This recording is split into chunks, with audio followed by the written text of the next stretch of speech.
there's so many signs, so many ways that you can tell. So the thing with psychic abilities is that we're all psychic. We all have it. We all have it in us. We're made with it. We can't get away from it. Even if you deny it, doesn't make a difference really, because you still are psychic. You're still intuitive. You still have that connection to that higher part of you, your higher self, that will give you the guidance of what to do, to say, to think, which path to take. And many times we get glimpses of different things that are coming in our lives so that we're prepared for it. You know, the other amazing thing about psychic abilities is that your subconscious mind, its job is procreation and survival. It's your subconscious mind's job to create your future.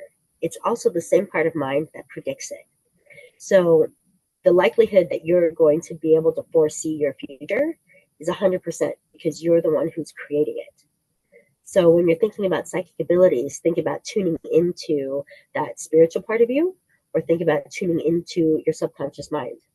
Because either way, you're going to get future or psychic information. It will just be different. One will be to your highest good and being directed in it, and the other one will be what you're actually creating.